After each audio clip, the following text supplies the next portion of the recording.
John. And I'm Hannah. Today's episode is going to be a deep one. We're talking about something that people have been curious about for decades, maybe even centuries. Exactly. We're diving into a big question. How do successful people actually think differently from everyone else? And we're not just talking about money or fame. Success can mean a lot of things. Building a business, creating impact, becoming the best version of yourself, or even living a balanced and meaningful life. Right. Because if you look at people who achieve extraordinary things, whether it's entrepreneurs, athletes, or artists, they don't just work differently, they actually think differently. Their mindset, the way they interpret problems, their relationship with failure, it's all different. So today, we're going to unpack that. We'll share personal stories, examples from successful people, and practical advice that listeners can apply in their own lives. And we might disagree on a few things along the way. Which makes it interesting. Exactly. Let's start with what I think is the biggest difference between successful people and everyone else. Failure?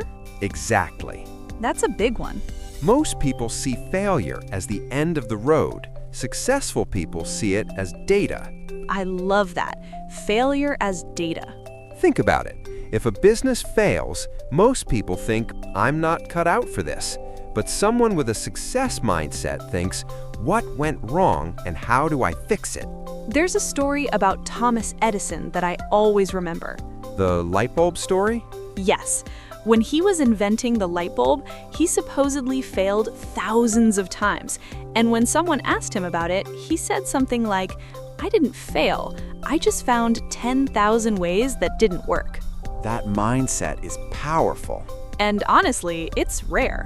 Very rare. Most people fail once and stop. Exactly. They interpret failure as a judgment about their ability, instead of seeing it as part of the process. I actually experienced this myself when I tried starting my first online business. Oh yeah? I failed completely. What happened? Everything that could go wrong went wrong.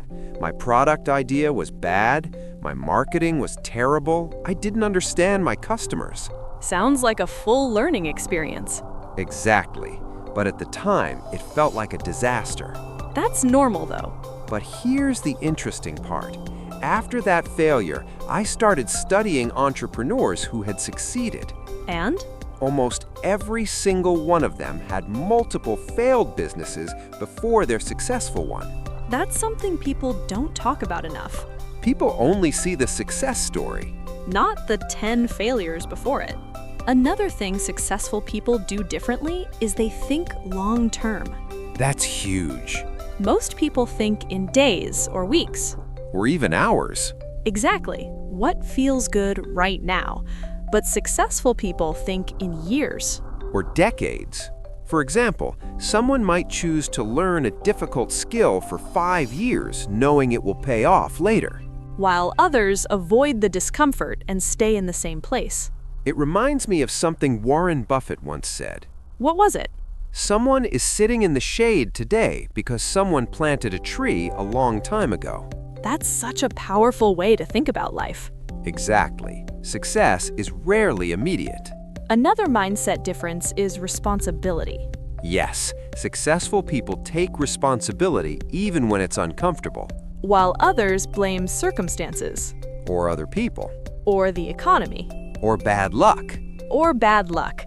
But the truth is, blaming might feel good temporarily, but it gives away your power. Exactly. If everything is someone else's fault, you can't change anything. But when you take responsibility, suddenly you have control again. This connects to another idea that psychologists call the growth mindset. Yes, the belief that abilities can be developed. Instead of being fixed. For example, someone with a fixed mindset might say, I'm bad at public speaking. But someone with a growth mindset says, I'm not good at public speaking yet. That one word changes everything. It turns a limitation into a process. Advice for listeners. So if someone listening wants to start thinking like successful people, where should they begin? I'd say start by changing your relationship with failure. Treat it like feedback. Exactly.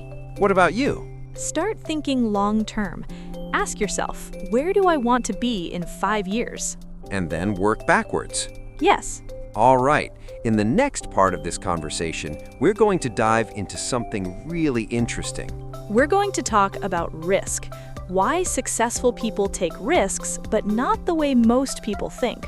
And we'll share examples from entrepreneurs, athletes, and creators. So stay with us. This conversation is just getting started.